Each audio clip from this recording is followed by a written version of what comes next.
Welcome to Section 420, Talkin Yankees.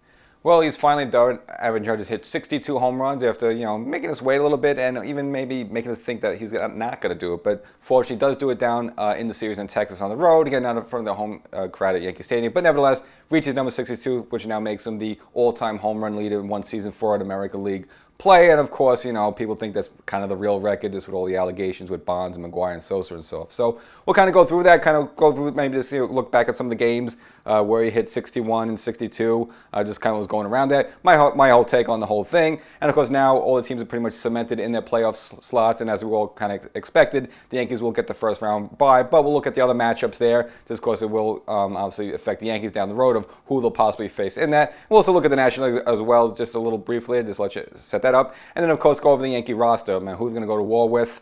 Of course, the Yankees have a number of significant injuries, and of course, big problem with the bullpen, especially the closer role. So I'll give you my take of who should be closing the games out there. So, what the Yankees will look like once they go into the postseason. But before we get started, if you haven't done it already, make sure you subscribe to the podcast version of the show. So if you want to get frequent content, you don't have to wait for it, another week or another YouTube upload. If you want to get some content sooner than that, you got to be a podcast subscriber. So it's an exclusive for you podcast subscribers. So wherever you go get your favorite podcast, look for Section 420 Talkin Yankees and follow, subscribe, and get updated as we go along. Again, the playoffs are now just around the corner. So Judge has reached 62 home runs.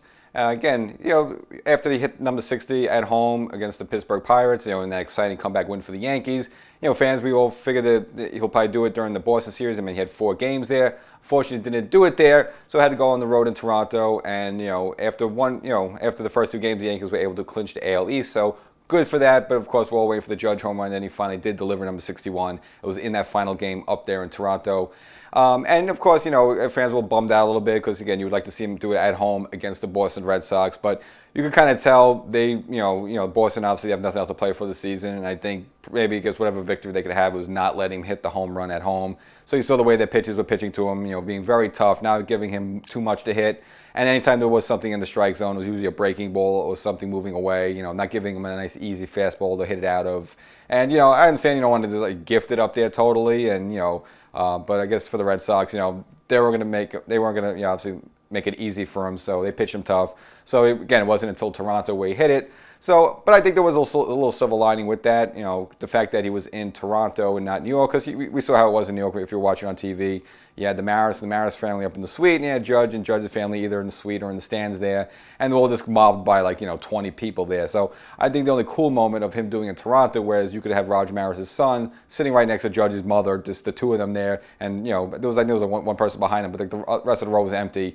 So when he did hit the 61st home run, the 2 of them sort of able to embrace each other, and I guess have that little special moment, which again that would only be achievable on the road, not if they're at Yankee Stadium. I'm sure if it was at Yankee Stadium, they would have met maybe after the game. There would have been 100 people around, there'd been all cameras and stuff like that. But just for them to be done by themselves in Toronto, actually, I think a little silver lining to that. So in that way, it was good for him to hit it that one in Toronto, just for them 2 to be together. Then now he did have another series at home in Yankee Stadium. Again, it was the final time.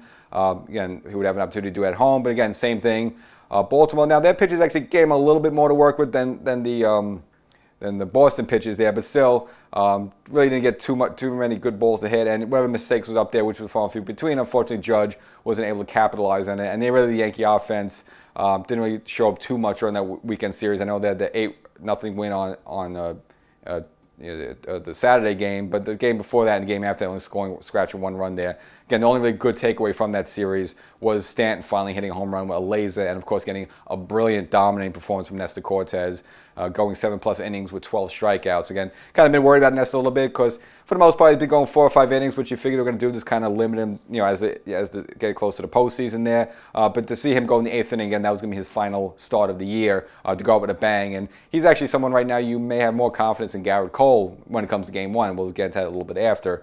But unfortunately, again, Judge wasn't able to deliver again for the home crowd. But then finally, when he went to Texas, that's why he would do it. Now, it did seem like he was pressing a little bit. Obviously, didn't get any home runs in the first game. Now, the Yankees had a day-night doubleheader in Texas there. And in that first game, seemed like finally the nerves got to him. He saw it a little bit in Baltimore. You see, it was probably the first time in Baltimore against Baltimore where he kind of went out of the strike zone a little bit. The whole good thing about Judge throughout this whole period, as he was even approaching 60, is that he was staying disciplined at the plate. He wasn't swinging for bad pitches outside. He wasn't like, pressing and stuff like that. You saw him press a little bit in that final Sunday game at Yankee Stadium. So I figured, well, that was his final time at Yankee Stadium to do it. So you saw him go outside the zone a little bit, a couple times there, just for very unjudgy-like. And then up in Texas, again, he was totally pressing in the afternoon game. Again, swinging at the first pitch like 4 times. Again, very unjudgy-like.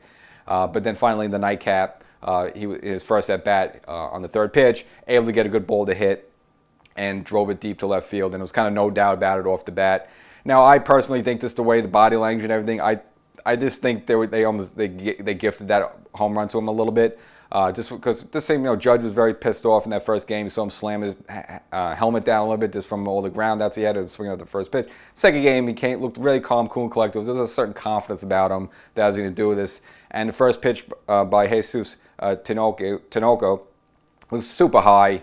And it was just like, to me, that seemed like that was a signal. And then 2 pitches later, Judge got a kind of a busted slide. It didn't really break right, but it still was almost like a meatball down the middle, and he just crushed it to left field. And again, I just think they kind of let him have that one. And if he didn't get a home run at that bat, I think at some point they were going to serve him one, because I think the other players just, he's well respected in the game, and they would just feel bad if they didn't give him an opportunity to hit the home run. I think they would have done that. And again, Texas has nothing else to play for. I mean, they're like more like 20 games below 500, so they really got nothing to play for. And just as another player, you would hate to see a guy to get to 61 and not get to 62 there, so they probably felt his pain there. So again, and I don't think it's anything bad, because again, Baltimore and especially Boston was pitching a little extra tough than they normally would have. They wouldn't have pitched him that way, let's say, if it was May or June. So the fact he might have been gifted an easy pitch there, I don't mind that, because, Boston and Baltimore, those pitchers being a little extra tough on him and not really giving much to work with there. So I think it all bounces out. And then, for everybody, it's weight off everyone's shoulder, not only him, but the fans, for him to get 62. It just would have been a shame. That would have been, I won't say it'd been a huge disappointment, but obviously it would have been a shame for him to reach 61, still have a whole 10 games left and not get 62. So the fact that he got 62 is great, and be able to surpass Roger Maris. And of course now people are going to say, is this the real home run record? Of course, Barry Bonds on paper it is 73, and you got to respect that. But of course in '98 you had Mark McGwire with 70, and of course Sammy Sosa with 66. But of course those 3 that I mentioned, various allegations, whatever you want to believe, of PED use, and so people kind of look at Judge as sort of the real record holder now. So that's why you had the interest in this game. Now, I think if Judge was closer to 73, I think you would have seen more of a fever pitch. It wasn't super crazy. Again, more Yankee fans are probably into it, but nationally, across the nation, they were cutting away on other channels when to the Yankee broadcast one Judge was coming up the plate there. So it did get big attention. Again, I'll say probably half the people out there consider that the real record, and the other half will say, hey, look, whatever's on the books, which is Barry Bonds, that's the real record. And that's the kind of way I go, even though, I'm a Yankee fan and Judge is a Yankee and I like him, all that. But this is the way it is right now. You have to go with Barry Bonds. I mean, he played in his time, and that's just what's on the record. Now, if they remove that for whatever reason, that's the case. But until then, you still have to look at Barry Bonds as the true single-season home run champion there. But of course, in everyone's minds, everyone's going to look at Judge as that, just because did it, untaped as, at least as far as we know, nothing's come out about him. So good to see Judge get that out of the way. And of course, earlier, when the Yankees were in Toronto, good to see him just lock in the AL East. And kind of good to do it on their turf, because I remember before the season started, people were pretty much projecting the Toronto Blue Jays to be the American League champions. So it's just good for the Yankees to celebrate that on their field there, just kind of rub it in on them a little bit that way. So a little satisfying there. Of course, you always like to do it at home, but of course, why not rub it in the face there at Toronto a little bit. But of course, Toronto's going to be in the playoffs, so they qualified. So maybe the Yankees see them down the road. We'll see how that works out. But again, overall good news. Judge gets out of the way. Now he can kind of focus on the postseason, which really overall is more important than anything. And in the same game where Judge hit number 62 and got maybe less notoriety, it was Garrett Cole setting a new Yankee record for single-season strikeouts, so passing Ron Guidry's previous record of 248 strikeouts in a single season. So Cole, in that same game, was able to surpass that. Ends up now at the new Yankee record right now is 257. So, and of course, Cole's not going to have any more starts in the regular season. So 257 now, the most strikeouts by a Yankee pitcher in a single season. And for Cole, he not only owns that record for the Yankees, but also the time he pitched in Houston, holds the single season strikeout record there as well with 326. And Cole's actually in a small group of pitchers who actually has that record for more than one team there. So you want to congratulate Cole, but of course Cole having a bit of a bizarre season. Now his final start wasn't terrible, only gave up 2 runs, but of course closing out the season hasn't been too good for Garrett Cole. Again, having just giving up a lot of home runs, over 30 of the season overall. So, when it comes to game one, it's going to be kind of interesting who they give the ball to. I just think by default and reputation, and of course a boatload of money, it's still going to go to Garrett Cole. But I think there is an outside chance. I guess it depends on who the matchup, who they end up facing, which we'll get into. Maybe you see Nestor Cortes, because Cortes' last start was absolutely phenomenal. And overall, you would say Cortes has been more consistent throughout the rest of the season. He hasn't thrown as many innings and so forth as Cole has, and of course not as many strikeouts. But again, Nestor, very impressive last start. Cole, the whole way, really the second half of the season, hasn't been himself at all. Again, having a lot of blow-ups, a lot of games where he's just giving up a bunch of runs in one inning, or just giving up multiple home runs throughout the course of the game. Not really giving up a lot of hits, but the hits he does give up tend to go over the wall, which you cannot have in the playoffs. So we'll see where Aaron Boone goes with that. Again, I think a lot of it has to do with who they end up facing, and maybe the matchups will determine that. But let's congratulations to Cole there. Again, now the new Yankee with most strikeouts in a single season for a Yankee pitcher. So now as we look at the Yankee roster, of course, the Yankees had a number of injuries, and there's some players coming back, and some players coming back that we thought will be there for the postseason, but that will not be the case. And of course, the big one there will be Zach Britton, again, the lefty coming back from Tommy John surgery. Now, he had 3 appearances for the Yankees. 2 out of the 3 were horrendous, and the last one was just totally bad. Threw a wild pitch with the bases loaded there. And then after the game, they determined, just due to a shoulder soreness and just tiredness, that he's pretty much going to be done for the rest of the year. So any hopes of Britton coming back being an option, which you really have high hopes on, that's out the window. And the Yankees dealing with a number of injuries. A key one, of course, Clay Holmes, the kind of de facto closer, was shut down for the rest of the regular season. Now they're saying he should be available for the divisional series. So the Yankees, again, are going to have some days off because the first round is the wild card round, which the Yankees aren't involved in. They get a bye as the second seed, so a little blessing there to get some guys rested up a little bit. But this is the fact that Clay Holmes needed a cortisone shot, wasn't available for like the final almost week and a half, the remaining part of the season. It's just hard, the idea that also now in the divisional game, he's just going to come in and be sharp after not, throwing any live, major league action. Of course, they're going to work him out on the side and they'll have him face some Yankee hitters and simulated games, so forth. But that's nothing like the real deal in a high, stressful playoff game in the 9th inning with a 1-run lead and maybe 1 or 2 guys on. How you get at his jam? Is he going to be sharp, with his stuff? And we've seen him even when he came back from his back spasm there. It was okay for the most part. He wasn't as dominating as the first half of the season, but we saw a lot of times of him being wild with that sinker, hitting players in the foot and the shin, being wild in the strike zone, giving up a lot of leadoff doubles and so forth. So even if he does come back in the divisional series, you really can't think he's going to be that sharp. And if you just look at the other Yankee options, not really much there right now because the Yankees are dealing with a lot of problems in the bullpen. That's really going to be their main Achilles heel right now, is going to be that bullpen. Of course, know the problems with Chapman. Just has too many blowups there. Really has no faith in his fastball, and even when it reaches 100, it just seems like it's very hittable. He's not the Chapman of a couple of years ago. He was, the guy coming out with all the flames and stuff on the big screen TV. I mean, those Chapman days are over there. So I don't know if you can bother with him in the playoffs. I know he has some experience with the Yankees, but of course, again, this entire season has been quite a disappointment for Chapman. Again, missed a lot of time. Of course, had the infected tattoo issue as well. I mean, it's just a bad season for Chapman overall, and he's completely unreliable. So you scratch him off there. So you look, who else can you look at? Well, you have Jonathan Loáisiga, who's been okay lately, and the Yankees have he's maybe a small handful of playoff appearances, mainly from the 2019 series against Houston there. But he's not, we haven't really seen him in high leverage situations in the 8th and 9th inning. So is he going to be handled that? Because he's never really done it before in those situations. He does have some playoff experience, but not in those real stressful situations. So it's kind of hard for a guy who's never done it before. Are you going to really, is he going to be able to get out of those jams? Because we've never seen him from them before. Now, Wandy Peralta is a guy we like. He is a veteran pitcher, but of course, he closed out the season being on the IL as well. So he may or may not even be available for the divisional series. So again, it's someone you just don't know because you don't know if he's hurt or not. And of course, Rob Marinaccio, who again had a really good season for the Yankees, and of course later on really came on and became, as guys were falling off and going on the IL, became one of the more dependable guys. But he himself ending up on the IL with a shin injury, and it seems even if he had to be placed on IL, and if he does come back, it may not even be until the championship series. So you kind of have to count them out for the divisional series. So you just have a lot of guys that are hurt, a lot of guys that are ineffective. There's very few guys you really depend on. Lou Trevino, getting a former closer for the A's, but unfortunately, hasn't been great with them. Now with the Yankees, been okay, and he got a couple of really good bases loaded jam during that final 4-game series against the Boston Red Sox. But that's not really enough to really give him a lot of faith in. So that's not a really good option there. So Yankees are gonna be shorthanded. It's gonna if they have any problems, it's probably gonna be in that bullpen. So you're gonna have to look to other solutions.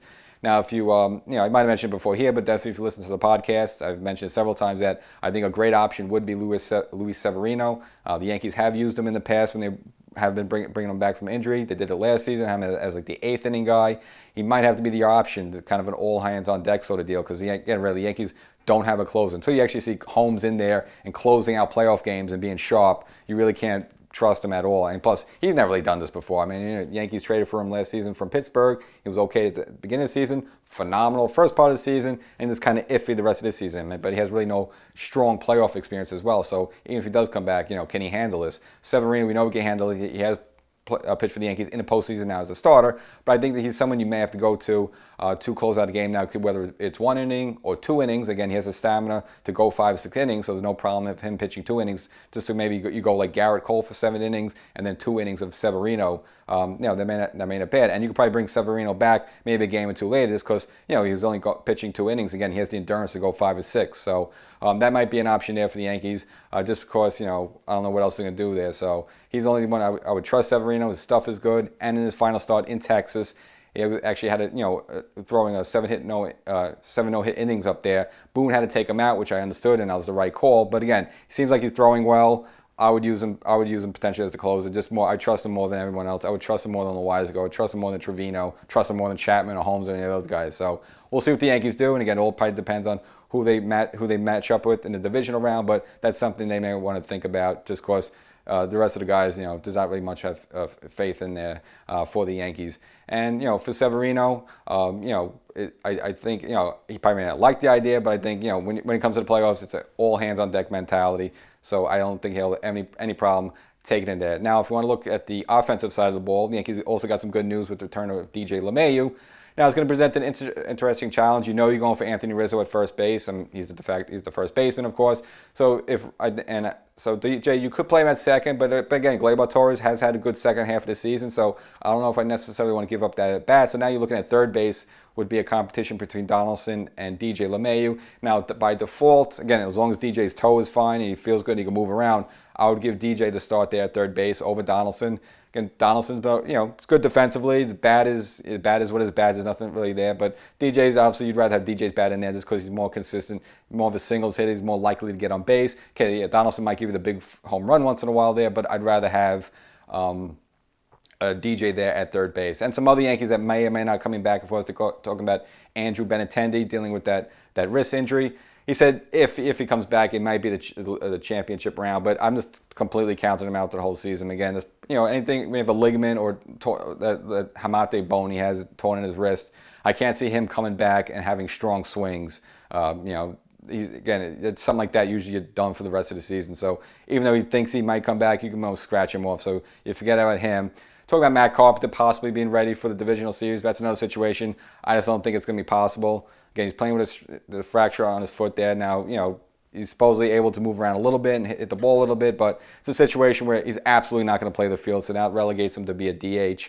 Well, the DH spot's going to be taken up by Stanton by default. Unless Carpenter has phenomenal numbers against somebody, Stanton's going to get that time at DH, so there's really no point in really having Carpenter. Perhaps he could be a pinch hitter, but I think they'd rather use maybe a young guy like an Oswaldo Cabrera if he's not starting the game, which he might, as more of a pinch hitter than they would with Matt Carpenter. Again, hasn't played pretty much for the second half of the season. Especially you think he's just going to take a bat in the playoffs and start hitting home runs and doubles and stuff like that. It just doesn't seem possible. Again, he's kind of been on the shelf too long. So Carpenter, I don't see him returning. Possibly, maybe comes to the championship soon, but again, overall, I don't think they're going to use him because he's probably going to take a roster spot, which the Yankees only have a limited number of that because you want to keep a number of pitchers and a number of position players. And if he can only hit and not play the field, there's really no point of having him. So I don't think he comes back. I don't think Benintendi comes back. And of course, we know, as I mentioned before earlier, Britton definitely for sure he's done for the rest of the season. So those are the Yankees dealing with in terms of the injuries. Now you want to look who is probably going to get the start, and we'll get into the matchups of who they could possibly face. But let's go first for the outfield. I think they like with Oswaldo Cabrera's brought to this team. This is energy, and he can play infield and outfield, so he is flexible that way. He steals bases. Again, I just seen since he came up here, again, it took a little while to get it going with the bat a little bit. Again, he was great in the field right away. You knew that, but it took him a while to get with the bat here. But a switch hitter. It looks like he's not intimidated by the moment. Very, just not, he's able to handle it, even though he's a young guy.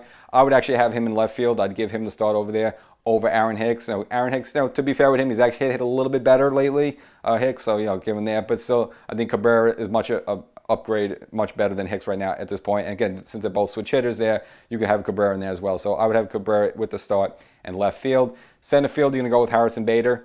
I know Judge has played the majority of the season in center field there, which I was surprised the Yankees let him go that long. But Bader, obviously a supreme center fielder, supreme defense, and comes to the playoffs, that's what you need. And again, he's been good with the bat with the Yankees. He's gotten some base hits there, and as well as you see him on the base, same as Cabrera. He steals bases. He has a lot of energy. Again, both Cabrera and Bader have brought a lot of energy to this team in the final weeks of the season, which, remember where the Yankees were back in July and August. They were just basically on life support, looked like zombies walking. You see with Cabrera now, and Bader just makes his team whole look more energetic, gives us more firepower, and plus, of course, Bader was defense. So I'd put him in center field. Right field will be Judge, of course. Now you're looking at third base. Of course, I mentioned before, I think DJ LeMayo gets the nod there. Again, unless Donaldson has great numbers against whoever they're facing that night, I'm sure DJ gets the start there. Shortstop, I'm going to go with kind of Fleff. And now you could possibly toy with the idea of having Oswaldo Cabrera, because again, he could play multiple positions at shortstop instead, and then have Aaron Hicks. So this way you have two switch hitters in the lineup.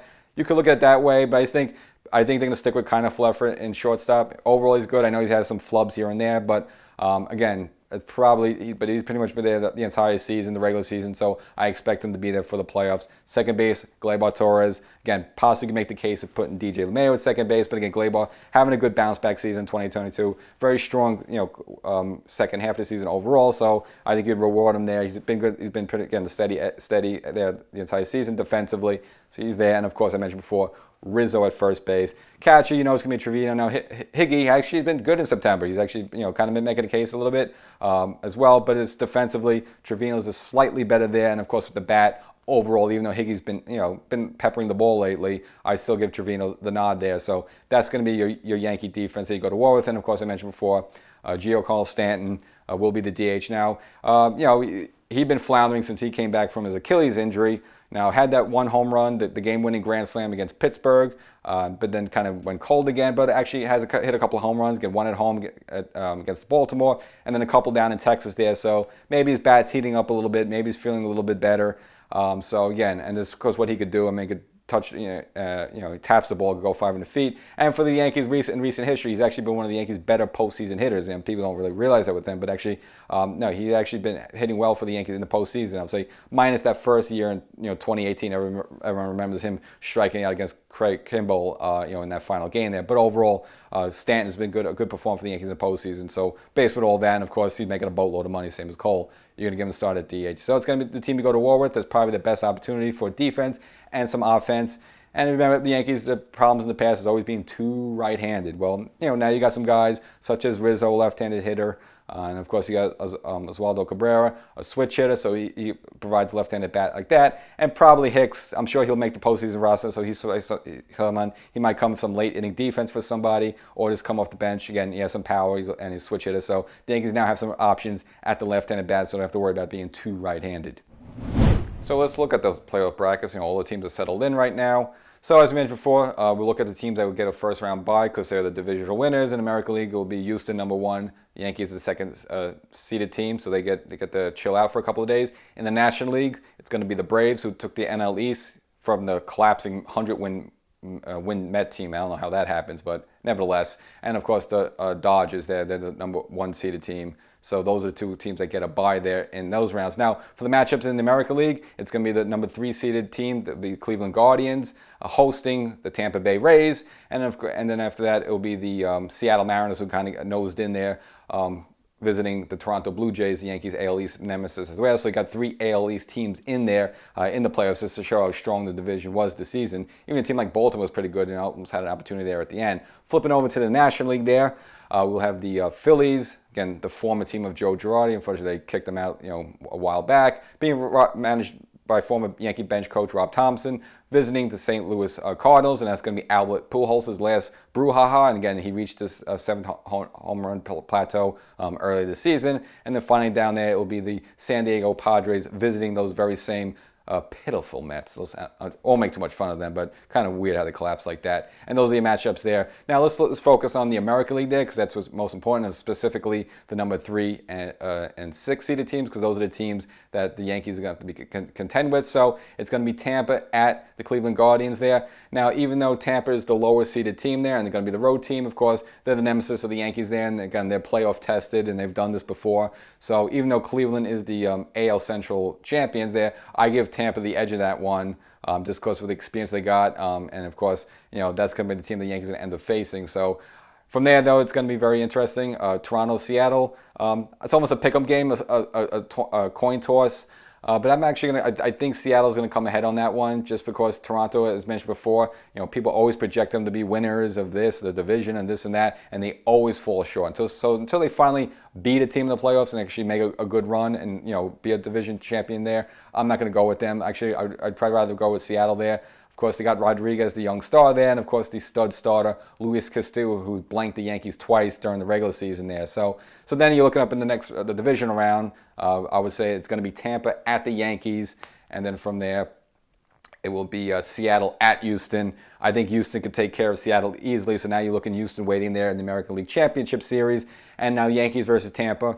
I don't know from that one. I mean, that one's a real pick-em. Of course, early part of the season, and again, that's when Tampa had a lot of players hurt. The Yankees seemed to sort of slay the dragon and kind of had Tampa's number. And then as the season went along, as the Yankees kind of had their offensive problems and the doldrums of July and August, and of course Tampa got healthy and got some players back, we saw Tampa kind of dominating the Yankees. Their pitch is really shutting down the Yankee offense there. So I don't know how to really see that one going out. I'm not going to see it going either way. I think the only benefit is that the Yankees would be the home-seeded team there. Of course, again, the Yankees finishing as the AL East champion there and having the better record. So I think the Yankees' only saving grace is that they'll be the home team there. So I don't think Tampa's intimidated by playing the Yankee Stadium, but I think the Yankees would get the benefit of that. And again, Yankees, of course, play a little better at home, and Tampa's a bit of an erratic place and a kind of a, just it's a weird, ugly ballpark, and the infield plays fast, and it seems like leads could just go away quickly in that ballpark, and it's just uncomfortable to play in and watch. So I would look as the Yankees getting the benefit of being the home team, so maybe they squeak that. And so now you're looking at a rematch of the Yankees and the Houston Astros, and of course Houston will have the home field because they have the number 1 seed team and they have the better record there. So that's where we're looking at right now. So again, you kind of have to root. I would root for Cleveland against Tampa, but I think Tampa would edge out the Yankees there. So that's what the Yankees are going to be faced with. So we'll see how it plays out. And for the Yankees and Yankees fans, maybe it's the final time to see Aaron Judge. We don't know in the Yankee uniform, but of course having one of the greatest single seasons, of course, in Major League history.